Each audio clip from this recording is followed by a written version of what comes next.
The idea that Earth may have once hosted an advanced society 100,000 years ago seems at first unthinkable. For most of us, human history begins with familiar names: Mesopotamia, Egypt, the Indus Valley, the Maya. These civilizations form the bedrock of what we are taught in school, the so-called cradles of civilization, where writing, mathematics, architecture, and governance emerged. But what if this is not the whole story? What if humanity's past stretches back into shadows far deeper than textbooks admit? This is the challenge posed by author and researcher Graham Hancock, whose bold claims have unsettled historians, intrigued scientists, and sparked curiosity in millions of ordinary people. Our species, and I don't think archaeology takes them seriously enough. There's a tendency to just dismiss them as fantasies, as things that were made up by the ancients for some bizarre reason. They're the memories we have from the time before writing, from the time before documents were kept, and they're a precious resource. To twist what I said, that in what archaeologists have studied, there's no evidence from my lost civilization, is completely wrong. Hancock is not content with vague speculation. He insists he has evidence that forces us to rethink history itself. Evidence that suggests human civilization may be far older and far stranger than we imagine. His argument is simple yet staggering. Earth may once have nurtured an advanced culture long before the rise of Egypt or Mesopotamia, perhaps as much as 100,000 years ago, only for it to vanish under the weight of catastrophe, leaving behind fragments, puzzles, and whispers of memory. To understand why such a claim matters, we must begin with the timeline we know. In Mesopotamia, around 6,000 years ago, the Sumerians built the world's first cities between the Tigris and Euphrates rivers.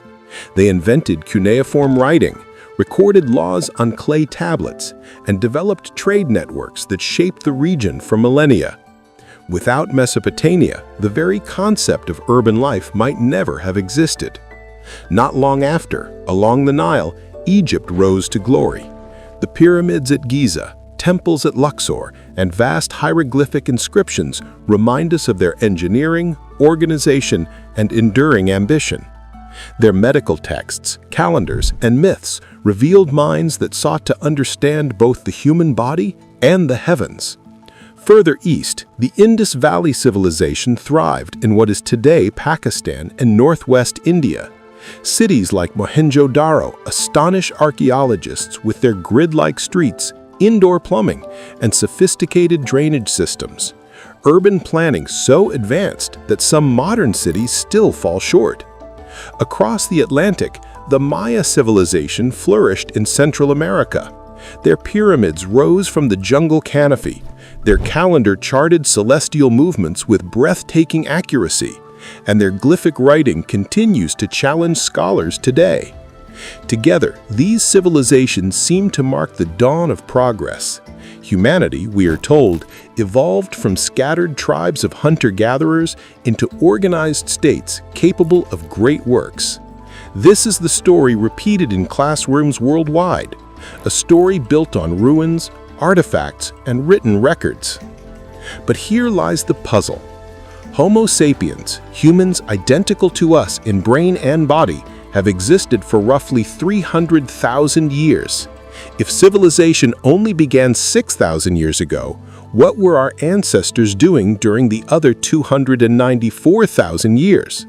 Were they truly just surviving in caves, using stone tools, and waiting patiently for progress?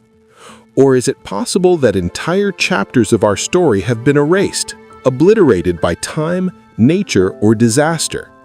Every so often, discoveries suggest that the truth may not be so simple. A tool appears where no tool should be. A site is dated thousands of years older than expected. Or a monument shows sophistication we cannot easily explain. These anomalies remind us that history is not a finished book, but a vast puzzle with missing pieces. Again, dates back right to the end of the last ice age, a huge megalithic tower with the world's oldest known megalithic stairway that runs up inside it. So what's emerging as a result? If Göbekli Tepe hadn't been found, none of this would have happened. Consider Göbekli Tepe in southeastern Turkey. Buried for millennia and rediscovered only in the 1990s, it consists of massive stone pillars arranged in circles, carved with animals and abstract symbols. Archaeologists date it to around 11,000 years ago, several thousand years before the pyramids of Egypt or Stonehenge. According to the conventional story, its builders were hunter-gatherers with no farms, no metal, and no permanent settlements. Yet the sheer size and complexity of Göbekli Tepe required planning, engineering, and cooperation at a level far beyond what was thought possible at that time. Then there are the Olmecs of Central America, often called the mother culture of Mesoamerica.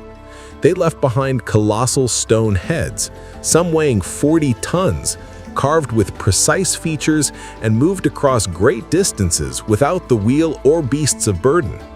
In Lebanon, the ruins of Baalbek include stone blocks weighing over 1,000 tons each, cut and placed with precision that strains even modern machinery.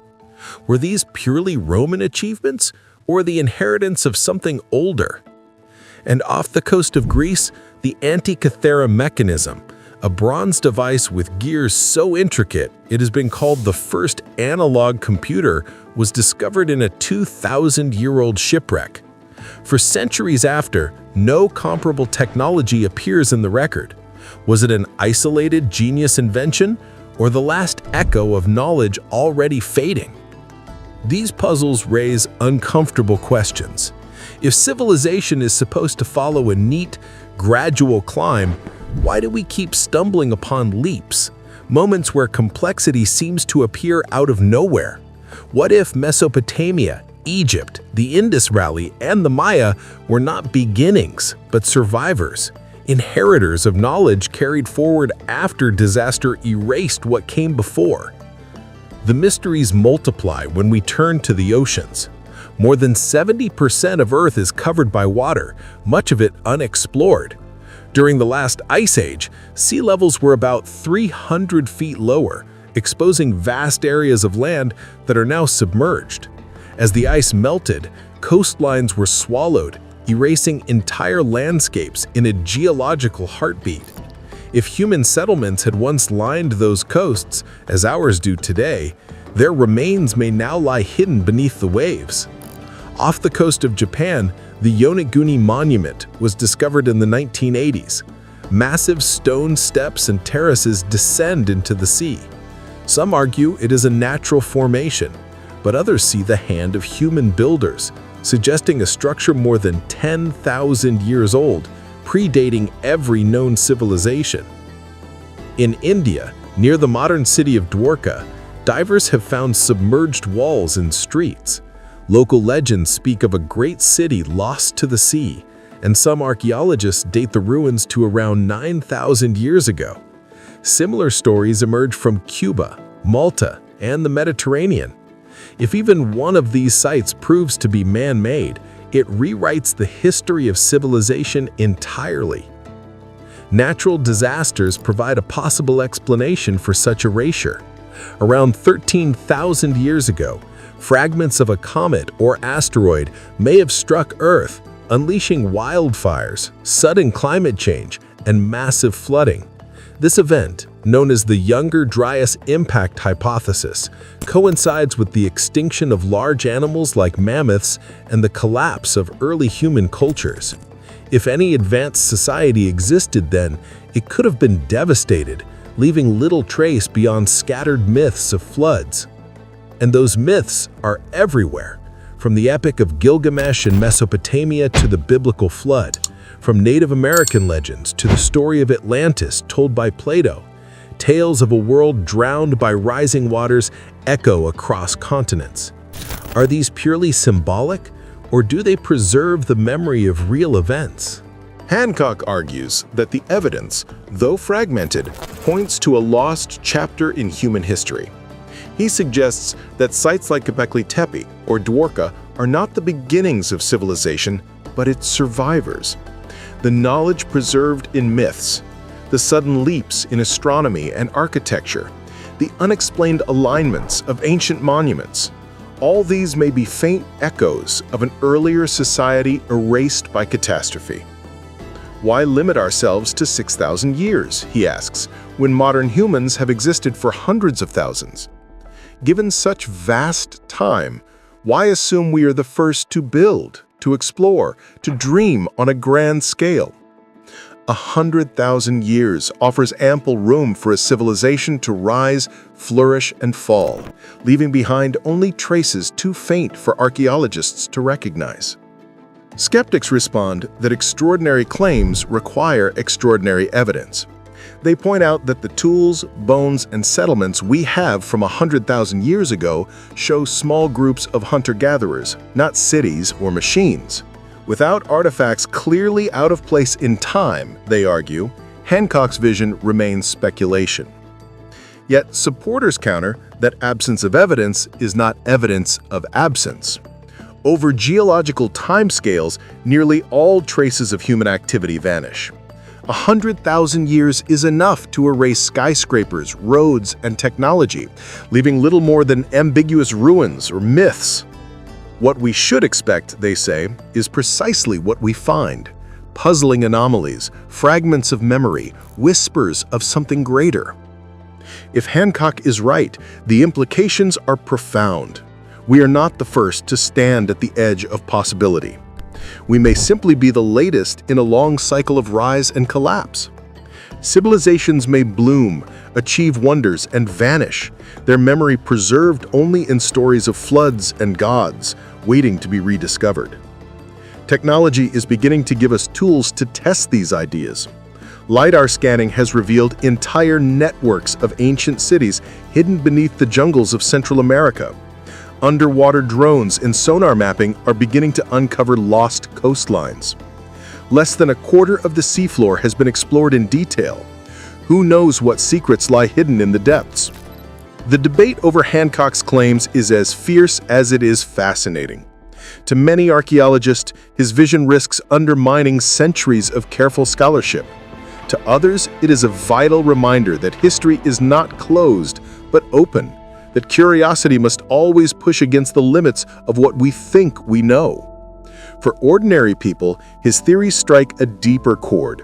They remind us that the past is a mystery, that our origins may be stranger than we dare imagine, and that civilization itself is more fragile than we like to believe.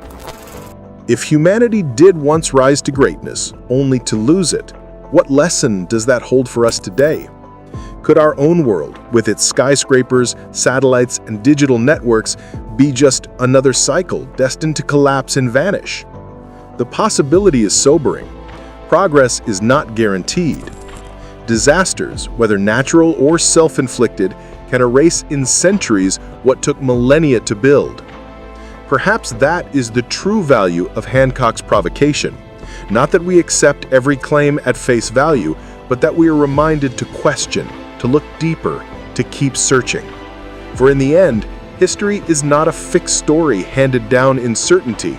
It is an unfinished investigation, written in stone and myth, buried in deserts and drowned beneath oceans, waiting for us to uncover. And until we do, one haunting question lingers: what if we are not the first?